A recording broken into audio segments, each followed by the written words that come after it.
সাম্প্রতিক সময় বাংলাদেশ সরকার কর বৃদ্ধি করেছে, যা সাধারণ মানুষের জীবনযাত্রায় উল্লেখযোগ্য প্রভাব ফেলেছে।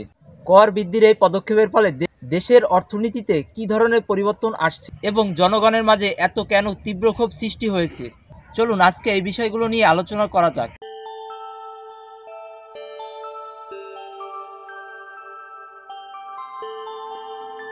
বাংলাদেশ সরকার বলছে উন্নয়নমূলক কাজের জন্য এবং বাজেট ঘাটতি পূরণে কর বৃদ্ধি একটি অপরিহার্য পদক্ষেপ। পাশাপাশি আন্তর্জাতিক মুদ্রা তহবিল IMF থেকে ঋণের শর্ত পূরণের জন্য রাজস্ব আয় বৃদ্ধি করতে হচ্ছে।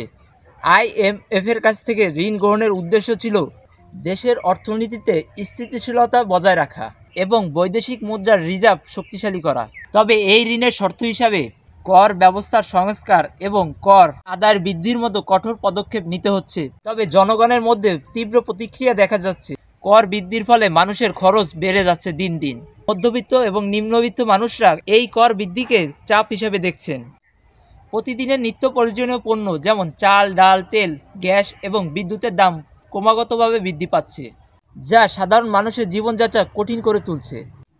কিন্তু বিশেষজ্ঞ এবং অর্থনীতিবিদদের মতে কর বৃদ্ধি উন্নয়নের জন্য একটি গুরুত্বপূর্ণ পদক্ষেপ হতে পারে, তবে এটি এমনভাবে প্রয়োগ করা উচিত যাতে সাধারণ মানুষ অপ্রয়োজনীয় আর্থিক চাপের মধ্যে না পড়ে। কর ব্যবস্থার স্বচ্ছতা এবং প্রয়োজনীয় খাতগুলিতে এর সঠিক ব্যবহার নিশ্চিত করা জরুরি। কিছু জনগণের বক্তব্য এমনই, উন্নয়নের জন্য কর বৃদ্ধি করা যেতে পারে, কিন্তু আমাদের মৌলিক চাহিদাগুলো পূরণ হচ্ছে না। অন্যদিকে দেখা গেছে ভ্যাট ও সম্পূরক শুল্ক বাড়ায় কমেছে ব্যবসায়ীদের বিক্রি। ব্যবসায়ীরা সরকারের এই সিদ্ধান্তকে আত্মঘাতী হিসাবে উল্লেখ করছে। এদিকে প্রথম আলো বলেছে বিগত 3 বছর ধরে মানুষের প্রকৃত আয় সত্যিই কমেছে। কর বৃদ্ধি কি সত্যিই জনগণের উন্নয়ন নিশ্চিত করবে, নাকি এই কর বৃদ্ধি জনগণের বোঝা হয়ে থাকবে? এই প্রশ্নের উত্তর এখন খোঁজার সময় এসেছে। আশা করি সরকার জনগণের এই ক্ষোভকে গুরুত্ব সহকারে দেখবে এবং কর ব্যবস্থার ভারসাম্য বজায় রাখতে ভিন্ন পথ অবলম্বন করবে বাংলাদেশ সরকার।